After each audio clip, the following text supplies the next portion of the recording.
Hi guys. Well, I'm finally to the point that I've had enough of this top turret and I'm calling it done. Um you can see I've got it where it can spin inside the track. There's a little bit of room between it and the floor. The gunner is glued directly to the pedestal that I made. So that part's all done. Take it out for you and show you a little better. Basically, I took three. I wish this would focus better. I took three pieces of plastic just from the parts trees and cut them. Took a flat one. It was like half round and used that as the pedestal, so that way the gunner is glued flat to it. And then I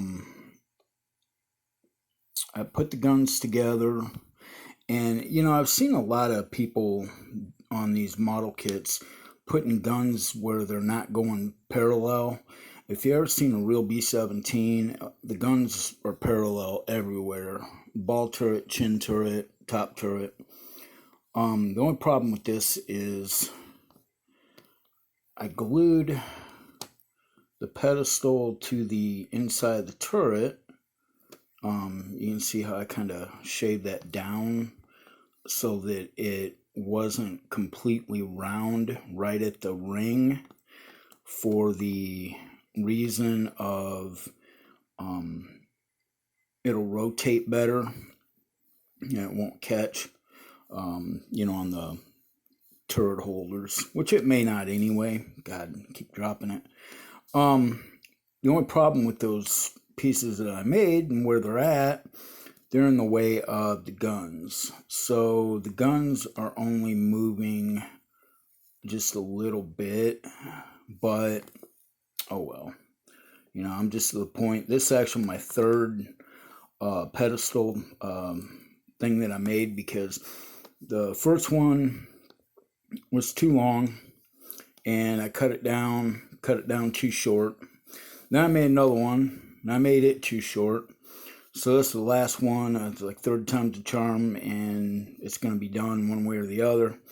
But like I said, at least this way the gunner has something to be securely glued down to, and it doesn't take away from the movement of the actual turret. The turret will still be able to spin and do its kind of thing. And like I said, I painted it the zinc chromate green, so that way it matches the rest of the interior colors. Also, going back to what I was saying about guns being parallel, on the chin turret, I had to take a knife and clean out the holes better, because I've seen a lot of people that have been doing this model, and these chin turret guns are going in different directions. One's up, one's down, one's to the right, one's to the left. And there again, if you've ever seen a real B-17, they are always parallel to each other, whether they're up or down. I chose to put them up like that so that, let me see if I can get this in place. All right, went right in place. Cool. That way they are not going to get hit on something, snagged on something as easy. So that way they're, a little safer that way. So yeah, keep that in mind. All your double guns, your tail you don't have to worry about because they're already molded together.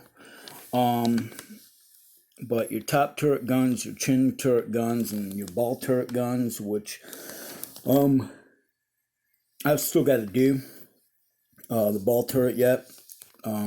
now that I got the top turret out of the way, ball turret would be the next thing. I have them together.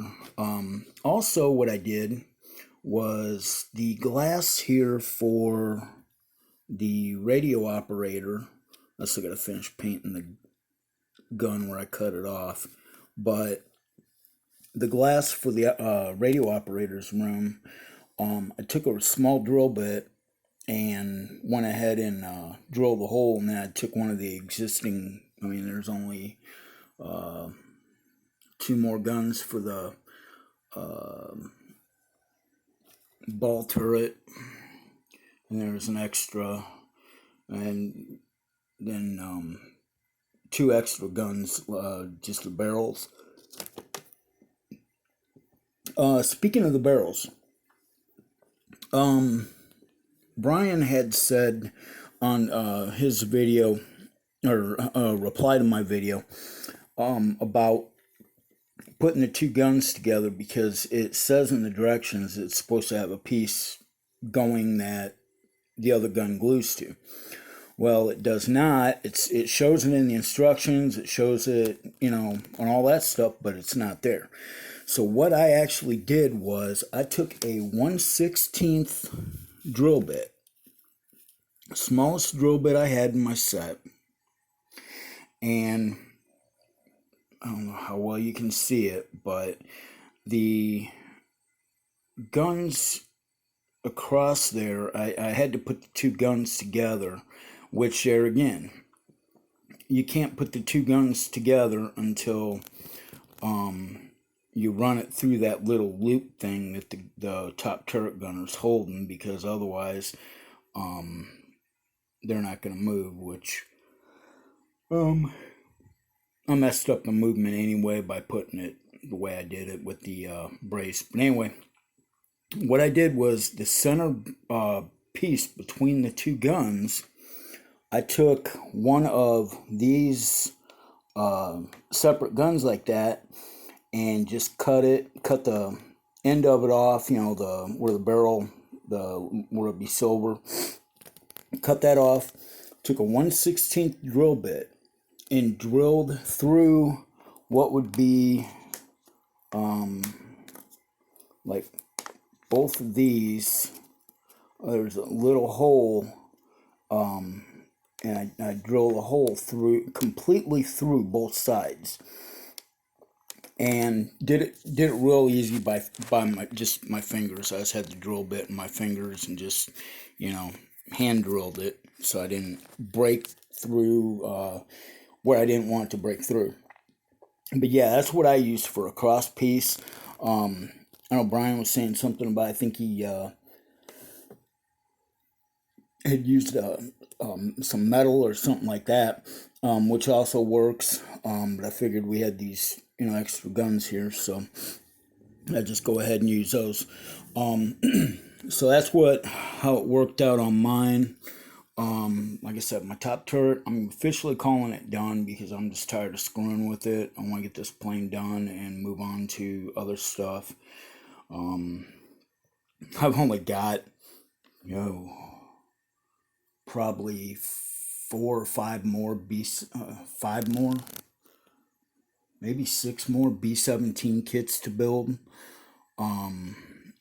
Not another Lindberg. This will be the only Lindberg one that I do, but I've got 148 scale Memphis Bell. I've got a 148 scale B-17G, and then I've also got 48 scale visible B-17, along with 2 other ones. I got a Coast Guard one with the Higgins lifeboat, and then I got a B-17CD, which actually will probably be the next one I do, because I've already got most of the parts painted on it. It just really needs to go into assembly, but most everything's ready to roll. But anyway, like I said, I'll quit gabbing on that one, because they're kind of irrelevant to this. But I just wanted to show you guys how I did the top turret. And like I said, the gunner, he's not going to go anywhere. He's stuck in there. And I know Brian said that he had 2 other kits of this they done, and that the gunner's laying loose in both of them because he fell out. So, but this way, like I said, this will give him something to be securely glued to, and it will give the turret some, strength. But anyway, guys, well, I just wanted to run that by you, show you what I'd done with my chin turret and with the top turret. Now that those are done, and like I said, I got the radio operator's glass drilled and a gun in that, and ball turret's next. And then the waist guys, I got the waist gunners partially painted. I got to finish some guys yet. But moving along, hopefully I'll have it finished here in the next couple of days, because like I said, I'm just kind of tired of messing with it. I got the black painted on the engines, got to do the gray centers of them, and I'm not real sure how I'm going to go into the whole weathering thing of it. I haven't decided yet if I'm going to do it or not. But anyway, all right, guys. Well, I will let you go. But like I said, I just wanted to give you an update and officially calling the top turret done. So thanks for watching, guys. If you're new to the channel, please subscribe and like and comment on the videos. Hopefully this helps you guys out with your builds, because like I said, it's been the most challenging, not only B-17 kit I've ever built, but the most challenging airplane kit that I've ever built. There's just a lot of little things that just seem kind of whatever. But anyhow, you guys take it easy, and I will get you on the next update here. Thanks.